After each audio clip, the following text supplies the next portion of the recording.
Welcome back to the Creatively Curious podcast. I'm your host, Ashley Walter.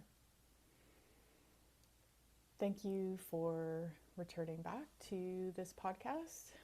This is episode 9, and I'd like to talk about the trip that we recently took to Europe and just the lessons in that trip and how it's been on my dream board, vision board for a long time, and how easy and effortless it felt, which was surprising because you kind of always think, or at least I did, that a trip to Europe with 2 children would feel really hard. But first, I actually want to just touch on my last episode, which was episode 8, and I was reviewing what creativity is in a book that I really got a lot of my information from. And just in that book, he talks about giving yourself permission to suck. And interestingly, in that book, or actually while I was recording that piece, my dog started barking. And what I didn't really realize until that moment about Zoom is that it filters out background noise, and that's how I'm recording these podcasts. But my dog was barking and it was really loud, and so I kind of panicked and ended up actually stopping the recording of the podcast, even though I actually could have paused it, which would have probably been better. But I stopped it, and then I had to start the recording again, and then I ended up with these 2 files, 2 video files and 2 audio files that I really don't know how to put together.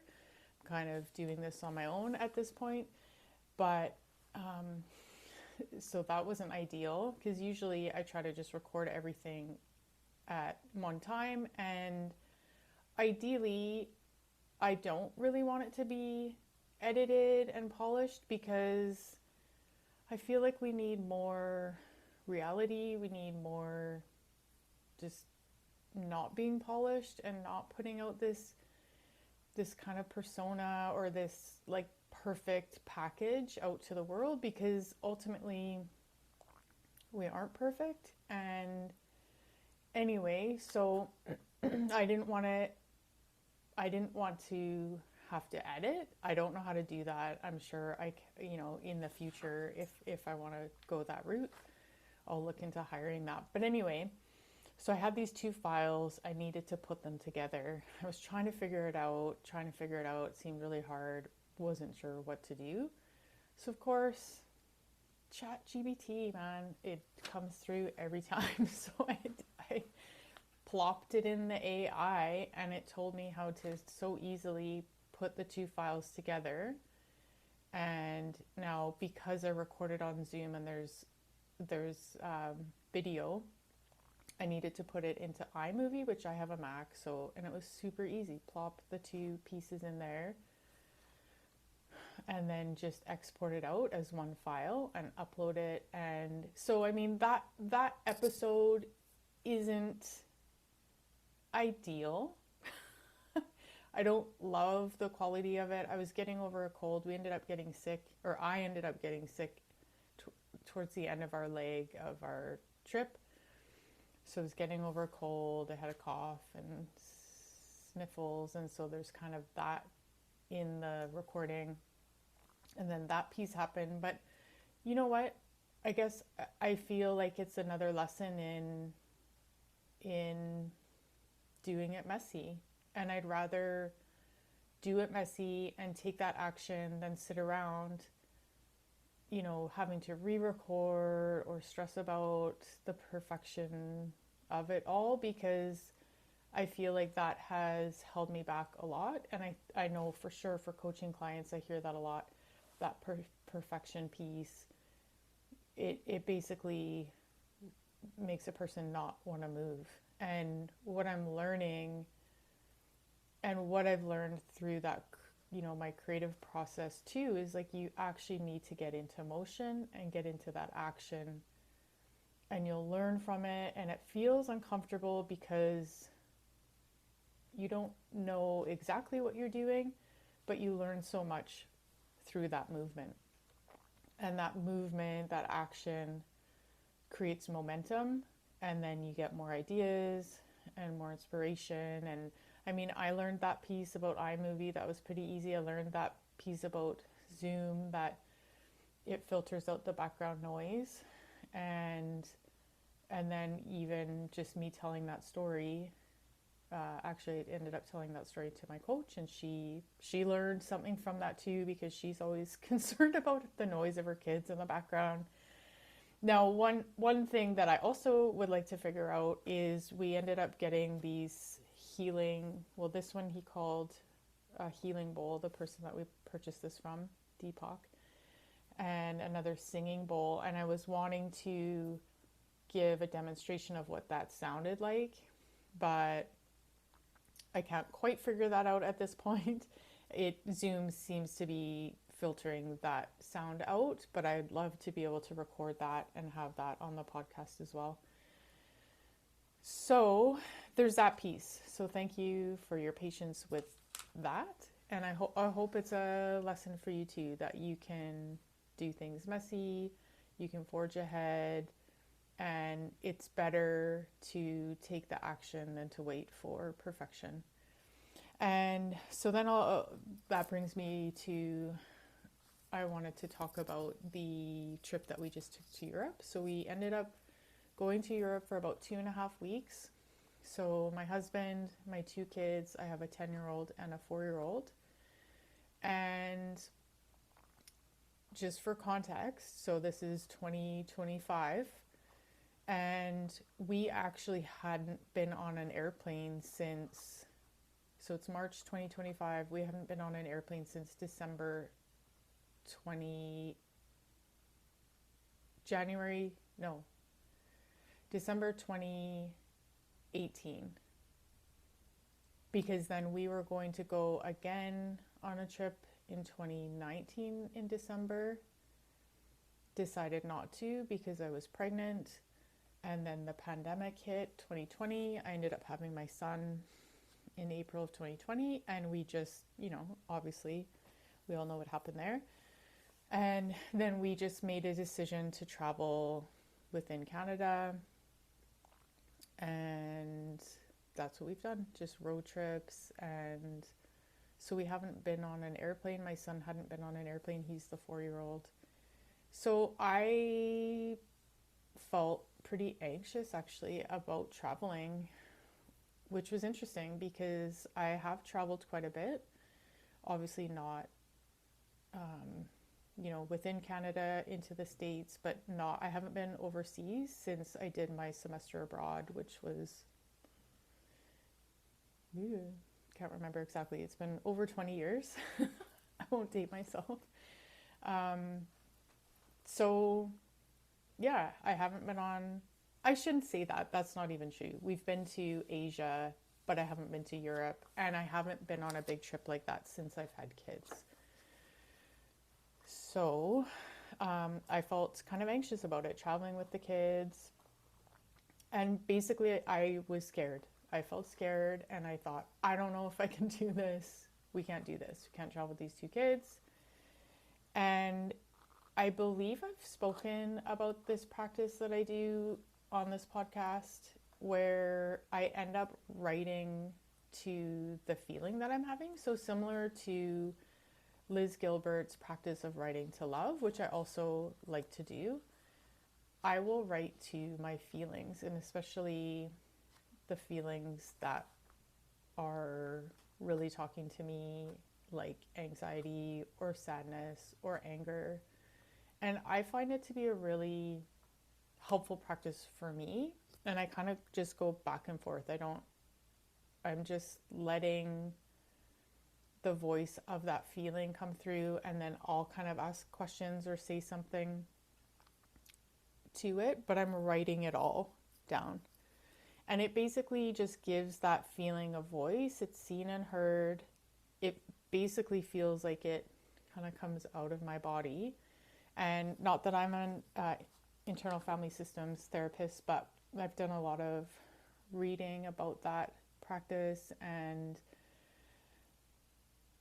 I ask the piece, so that's one thing they mention in the books, is you ask that feeling or that part, they refer to it as a part, to step aside.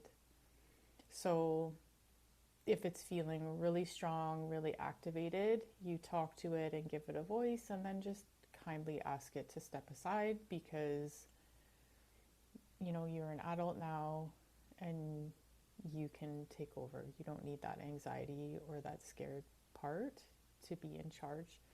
And so I thought I'd actually just read what I wrote to that piece, because it was before we booked the trip, and I at that point I was kind of like, no, too scary, too much to do with 2 kids.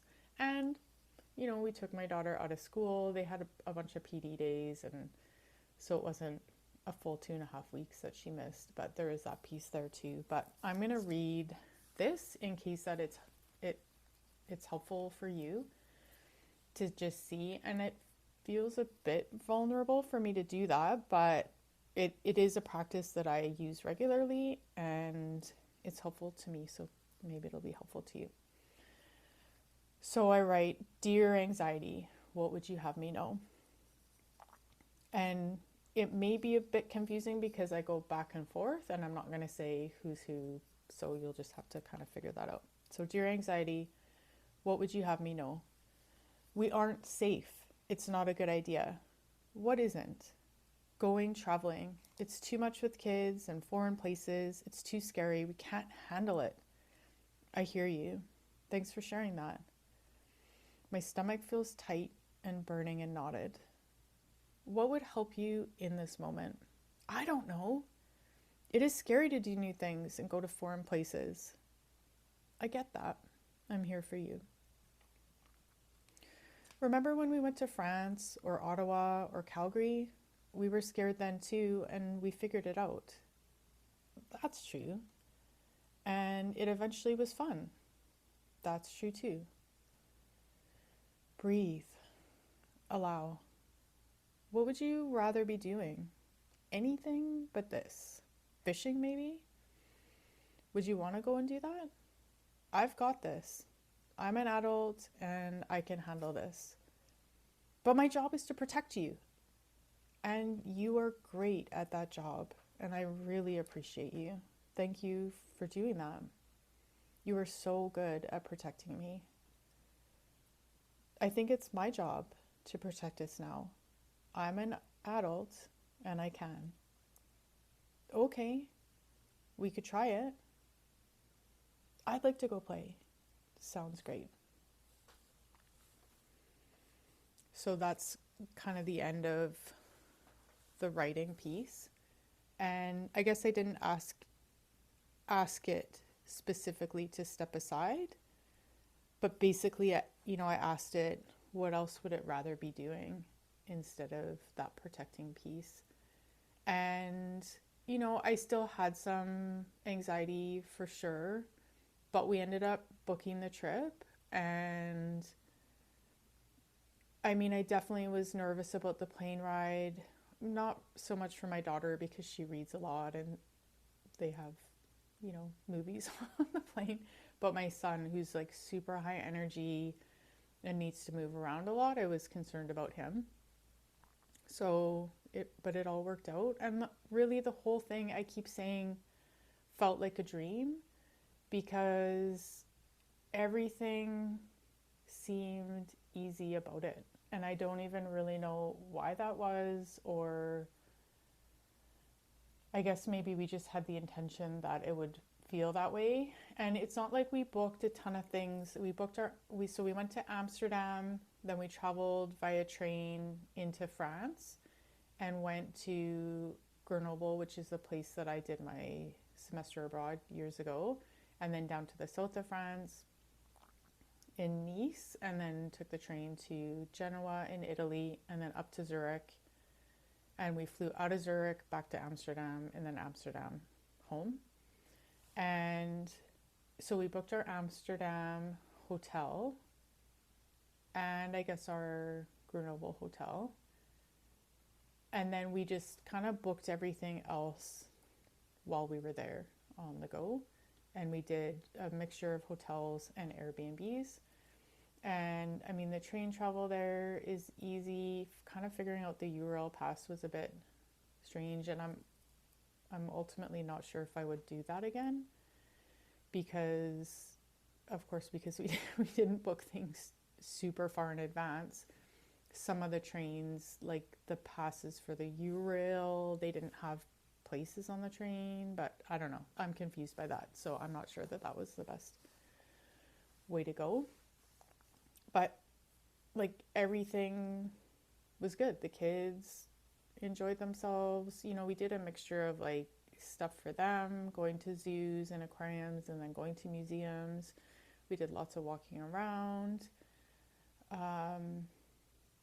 We just had really nice experiences everywhere we went, and kind of in each place it was like, oh, I don't really feel like leaving, this is such a nice place. And then we'd arrive to another place and that was really great, and then we'd go to another place and that was really great, and we wouldn't want to leave, and then we'd go to the next place and that was really great. So I don't know, I guess for me it was a lesson in let it be easy, let it be enjoyable. Also, the thing I should add is this has been, to go to Europe, this has been on my dream board for a couple years. And I do this thing where I write down 100 kind of like dreams / goals every year.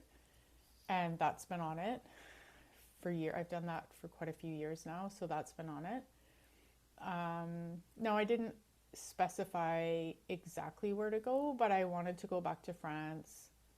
And I wanted to go to some places that I hadn't been. So when I did my semester there, we traveled quite a bit to different places. And then I traveled through Italy and Greece after the program. So I did want to do some different places. And the other thing too that I'll say is, like, I'm not fluent in French, but I've taken French. You know, I'm Canadian, so our countries, we have 2 official languages. Taken classes, then I did my semester abroad in France. We had a language class there. I'm always kind of like listening to French radio or French podcasts just to kind of keep myself a little bit brushed up on my French. And I also found it a lot easier this time to speak French. I wasn't as scared about doing that right. Not fluent. I have, I'm sure, just like kind of not rude, but like rudimentary, like French, but it got us by. And then I even had a conversation with a little girl, because my kids were playing at a park. She was 6, so she was wanting to play with them. So talked to her. She wanted to practice her English, so she spoke English to me and I spoke French to her. And then her grandpa came by and he didn't speak any English, so I had a conversation with him in French, which was lovely. And it just felt so good not to be so worried about making mistakes. And you know, I wish that I had felt that way, well, my whole life. I wish I had felt that way. And so I think I gave myself permission recently to just, and this podcast is an example of that. My art is an example of that. Pretty much anything we do is we may make mistakes, and then we learn from them, and let's let go of having everything be so perfect and polished. And I think, you know, when we look at social media or we look at anything on the internet, that's how it seems, that like no one else is making mistakes. And I just think we need to really normalize that, and maybe also normalize things feeling good, things feeling easy, just doing our best. And you know, you get really excited when you're in a place that just speaks French or just speaks whatever language, that you think, oh, I'm going to learn, I'm going to come back, and I still might do that. I'm considering doing that, hiring a tutor so I can get better at French. It's always kind of been a goal of mine. And then I don't, besides listening to podcasts, and actually one thing I do is get kids' books from the library in French. So then I look at the words I don't know. But there's probably a better way, aka hiring a tutor. But I guess it's my permission to you as well is to dream. What are your dreams? Are you writing them down? Are you imagining yourself living in that dream? And then how can you make it happen? We decided, so this was January 20th that I had written to my anxiety, and we hadn't booked our trip yet. And we left February 13th, the same year. So it's possible. And now my husband and I kind of live like that a little bit, where we just spur the moment style do things. We got married that way. We do a lot of travel that way. I like to live that way. So I don't know. Could I plan a bazillion years in advance? I'm not sure. I don't know if that feels good to me. So it's also your permission to live your life the way you want to. So anyway, that's today's podcast episode. Permission to let yourself suck. Permission to let yourself make mistakes. Permission to let yourself dream. Because again, with coaching clients, I see mostly coaching women, but we don't let ourselves dream, We kind of just, okay, we'll just do the things that we need to do. We can't afford it, or we don't have the time, or blah, blah, blah, blah, blah, whatever our excuses are. Please let yourself dream. And maybe you'll be dreaming that for a few years. It'll be on your vision board, or you're writing it down, or you're imagining it. But it will come true if you want it to come true. So that's today's podcast episode. If you have any comments, I'd love to see them. And I'll see you on the next episode.